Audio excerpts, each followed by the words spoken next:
स्वागत है आप सभी का एकलव्य एग्रीकल्चर अकेडमी में। संस्थान के द्वारा उन सभी महत्वपूर्ण मुद्दों पर समय समय पे चर्चा होती रहती है जिनका संबंध आपके प्रवेश परीक्षा से हो या नौकरी से हो। वर्तमान में हम सभी छात्रों के लिए नौकरी एक प्रमुख मुद्दा बना हुआ है और उनमें अधीनस्थ सेवा चयन आयोग, क्योंकि अधीनस्थ सेवा चयन आयोग के पास ही हर प्रकार के विज्ञापन होता है, इसीलिए हर अभ्यर्थी का नज़र वहाँ पर बना रहता है। वर्तमान में बीपीओ के डीबी को लेकर के, एजीटीए के डीबी को लेकर के छात्र प्रयास कर रहे हैं और उसी प्रयास की कड़ी में आज बहुत सारे छात्र बीपीओ के भी, एजीटीए के भी अधीनस्थ सेवा चयन आयोग लखनऊ पिकअप भवन पर गए हुए थे। उन्होंने एक सार्थक प्रयास किया। उन सभी के सार्थक प्रयास के लिए उन्हें बहुत बहुत धन्यवाद, क्योंकि आप सभी का यह प्रयास ही सभी बच्चों के लिए एक आधार बनने जा रहा है। और इन लोगों के द्वारा आयोग में जाकर के बात करने का प्रयास किया गया और नो डाउट सचिव जी से इन लोगों की मुलाकात हुई और इन लोगों को जो अपडेट मिला वह आप तक उन लोगों ने पहुंचाने का प्रयास, चूँकि वो स्वयं किसी न किसी ट्यूटर का ही सहारा लेंगे, तो बहुत सारे संस्थानों के लोगों को उन्होंने अपना अपडेट दिया। हमारे पास भी उन्हीं बच्चों के द्वारा बहुत सारे अपडेट अलग अलग मैसेज के माध्यम से, फ़ोन के माध्यम से यह बातें बताई गई कि इसे ऐसे ऐसे चीज़ों को वहाँ पर जो है दिया गया। हम लोगों ने अपनी बात रखी और वहाँ से हमें ये जवाब मिला। वो क्या जवाब मिला, कैसे मिला, उन सभी के बारे में ही हम आपको उनकी बातों को वो अपनी भाषा में कहें, हम आपको उन सामान्य भाषा में आप तक बता रहे हैं और आप उम्मीद है कि आप इसे पूरा समझ पाएंगे। चूँकि डीबी को लेकर के सबसे बड़ा संशय है, हम लोग ये हमेशा देखते रहते हैं, विज्ञापन की बात हो तो भी सबसे लास्ट में विज्ञापन आया था एजीटीए का। अब डीबी की बात आई तो वहाँ पर भी परीक्षा भी लास्ट में हुआ, डीबी भी लास्ट में चल रहा है। और ये कहीं ना कहीं एक मानसिक पीड़ा देती है कि जब हम कहीं पर एक डीबी के तरफ बढ़ गए हैं और वो सब चीज़ें नहीं होती है तो हमें हमारा सिलेक्शन होगा कि नहीं होगा, हम आगे की तैयारी करें कि नहीं करें, तमाम सवाल हमारे जहन में चलता रहता है। इसी से पीड़ित होकर के नो डाउट आप सभी वहाँ गए और एक सार्थक वार्ता हुई, आप लोगों को सही चीज़ें वहाँ जानकारी भी मिली।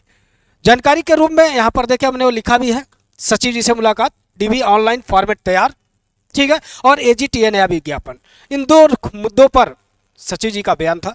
पहला था कि छात्रों का यही मांग है कि हमारी डीबी अतिशीघ्र कराई जाए, तो उन्होंने स्पष्ट किया कि डीबी को लेकर के हम बड़े ही सक्रिय हैं, उसमें आप परेशान ना होइए, क्योंकि एजीटीए और जूनियर असिस्टेंट दो ऐसे हमारी डीबी के लिए इशू है जिनमें छात्रों की संख्या ज़्यादा है। तो ऐसे में उनका ऑफलाइन डीबी अगर हम चलाएंगे तो एक लंबा दौर उसमें हमें लेके चलना पड़ेगा। तो उसमें हम एक नए विचार पर आए हैं कि हम क्यों ना एजीटीए के छात्रों का और जूनियर असिस्टेंट का ऑनलाइन डॉक्यूमेंट वेरिफिकेशन का अपना एक सॉफ्टवेयर पर काम करें। उससे क्या होगा, आयोग में अन्य काम चलते रहेंगे और डीबी का भी कार्य चलता रहेगा, तो आयोग के सारे काम चलते रहेंगे और कम समय में यह डीबी संभव ही हो पाएगा। तो इसमें आयोग ने बताया, जिसका पहले भी हम लोगों ने भी जिक्र आपको किया था, कि एक तो वो ऑनलाइन डॉक्यूमेंट वेरिफिकेशन के लिए अपना सॉफ्टवेयर कहें या उपकरण कहें उसको सही कर रहे हैं, एक्सपेरिमेंट कर रहे हैं। उनके वक्तव्यों के अनुसार यह है कि हम उसमें काफ़ी हद तक सफल हो चुके हैं और हम उसी को लेकर के आगे भी बढ़ेंगे। क्योंकि यह नियमावली में इनके नहीं था, यह हम कार्य कर पाएँ इसके लिए इन्हें शासन की मंजूरी की आवश्यकता होती है, तो उन्होंने इसके लिए शासन को पत्र लिखा है और जैसे ही शासन से इन्हें इस बात की मंजूरी मिल जाएगी, यह डीबी के एजीटीए के डीबी को लेकर के ये आगे बढ़ जाएंगे। इसके संबंध में फिर सूचना दिया जाएगा कि हमारा डीबी या एजीटीए की डीबी कब होगा और किस रूप में होगा। तो यह सूचना हो सकता है जनवरी के लास्ट तक, अन्यथा अगर जनवरी में नहीं हो पाई तो फरवरी में आपका यह सूचना भी आ जाएगा और फरवरी में ही आपकी डीबी वो स्टार्ट भी करेंगे, जिसमें बीपीओ का उन्होंने स्पष्ट कर दिया है कि ऑफलाइन होगा, लेकिन एजीटीए के संबंध में स्पष्टीकरण उन्होंने दे दिया कि आपका डॉक्यूमेंट वेरिफिकेशन हम ऑनलाइन मोड में कराने के लिए हम अपनी तकनीकी रूप में भी सफल हो चुके हैं लगभग, और प्रशासनिक रूप से हमें परमिशन की उम्मीद है, ये हमें दे दिया जाएगा। तो जो भी एग्रीकल्चर के छात्र हैं, आप सभी अपने डीवी को लेकर के, आप सभी को पता है वो इसी पर स्कैन होगा, उन्हीं के फॉर्मेट में सब कुछ बताएंगे। तो इसलिए अपने सभी डॉक्यूमेंट अपने अच्छे से रखिएगा, उसमें वो देखिएगा डेट टाइम सब उसमें बताए, डेट बताएंगे जैसे EWS को लेकर, तो वो सभी बच्चे आप सभी को अपना पता है, उसको करके चलिएगा। दूसरा उन्होंने एक चीज़ और साथ में ही जोड़ के आपको बताया कि यहीं तक नहीं, हम अगले विज्ञापन AGTA के जो 2600 प्लस हमारे पास पद है उस पे लेकर के भी काफ़ी काम हम कर रहे हैं, और उसके भी अंतिम चरण में है, और वो है विज्ञापन भी हम फरवरी तक दे देंगे। अब यहाँ पे बातें दो आएगी। एक तो आप सभी को पता है सर्वोच्च न्यायालय का निर्णय आ गया है कैटेगरी वाइज रिजर्वेशन को लेकर के, कि कहीं पर भी इसमें कोई त्रुटि ना करें, तो उसको लेकर के पुनः आयोग भी गंभीरता पूर्वक जो भी उसके पास विज्ञापन आया है उनमें जो है रिजर्वेशन को लेकर के पूरा एक पुनरीक्षण कर रहा है कि कहीं इसमें कोई विसंगति ना हो, अन्यथा इस पे आगे चल करके विज्ञापन ये फंस सकता है। तो इन मुद्दों पर भी वो अपना बड़े गहनता से कार्य कर रहे हैं। और दूसरा यह बात आप लोग के दिमाग में एक कुछ लोग का ये रहता है कि यदि कोई एक विज्ञापन प्रोसेस में चल रहा होता है तो उसी पद के लिए दूसरा विज्ञापन नहीं दिया जा सकता। ऐसा नहीं है दोस्त, बहुत सारे विज्ञापन आयोग दिया हुआ है और आगे देगा भी, क्योंकि इसके लिए कोई नियमावली में नहीं होता है, वो अपने ऊपर ऐसा कभी विचार, किसी परिस्थिति में विचार करता है कि एक चल रहा तो दूसरे को देना है कि नहीं है। लेकिन आप सभी को यह बात पता है कि अधीनस्थ सेवा चयन आयोग के पास जो भी उसके 7-8 साल के पुराने सभी पदों के विज्ञापन पड़े थे, वो उसको 2025 में लगभग कंप्लीट कर चुका, तो 2025 के लिए उसे नए विज्ञापन ही देना है और नए जो है एग्जाम के डेट देना है। तो बिना विज्ञापन के कौन सा परीक्षा कराएगा?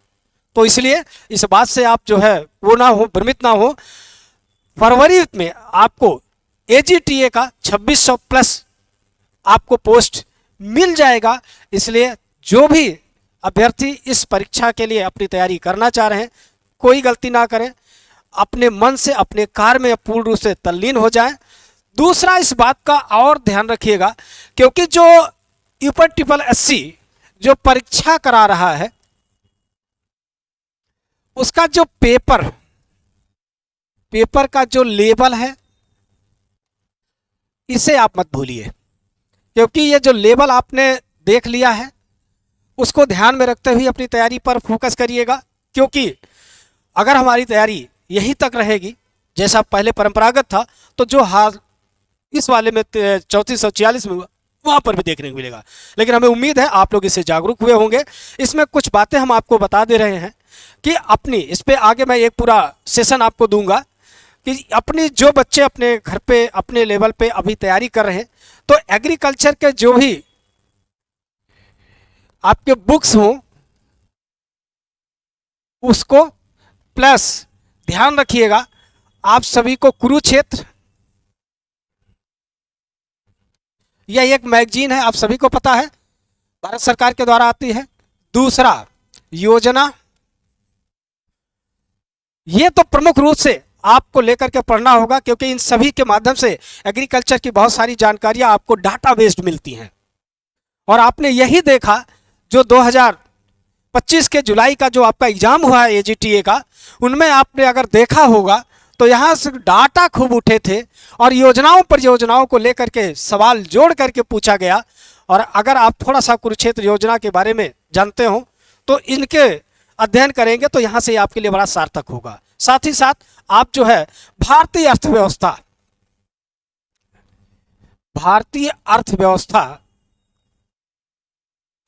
इसका भी अर्धवार्षिकी या प्रतियोगिता दर्पण का आप खोजेंगे तो पूरा वार्षिक का मिल जाता है। इनका अभी से संज्ञान में लेना आप लोग प्रारंभ कर दीजिए, यह आपके लिए बहुत मदद करेगा। कोई भी बच्चा सेल्फ स्टडी कर रहा, अपने किसी ट्यूटर को लेकर के अध्ययन कर रहा या किसी कोचिंग से जुड़कर कर रहा, तो इस पर थोड़ा आप फोकस करिएगा, क्योंकि यहाँ से आपको बड़ी मदद देगा। तो हमें उम्मीद है आप लोग इस पर जरूर कार्य करेंगे। और जो भी एग्रीकल्चर के छात्र हैं वो संस्थान के टेलीग्राम चैनल पर जुड़ते रहें, क्योंकि हम टेलीग्राम चैनल के माध्यम से भी आपको बहुत सारी जानकारी देते रहते हैं। वहाँ पे टीचर्स क्वेश्चन लिखते रहते हैं, आप वहाँ क्वेश्चन भी पाएंगे। बहुत सारे PDF वहाँ पे डाले जाते हैं, या हमारे यूट्यूब चैनल पर या हमारे फेसबुक पर या इंस्टाग्राम पर, कहीं पर भी आप हमसे जुड़ते रहेंगे तो जो भी एग्रीकल्चर से संबंधित महत्वपूर्ण जानकारी होती है उसको हम अपडेट करते रहते हैं। इन सभी अपडेट से बने रहने के लिए हमारे संस्थान का जो मोबाइल नंबर है 9415 25 25 72 पर आप कॉल कर सकते हैं। साथ ही साथ एग्रीकल्चर से संबंधित किसी भी तैयारी के लिए, MSc एजी प्रवेश परीक्षा के लिए, वो भी बैच हमारे संस्थान में चल रहा है। साथ ही साथ AGTA लोअर PCS या गन्ना पर्यवेक्षक को लेकर ऑलरेडी संस्थान में बैच प्रारंभ हो चुका है। उससे संबंधित भी यदि कोई आपको जानकारी चाहिए तो संस्थान के इस मोबाइल नंबर पर आप कॉल करके या मैसेज करके जानकारी प्राप्त कर सकते हैं। थैंक यू, धन्यवाद।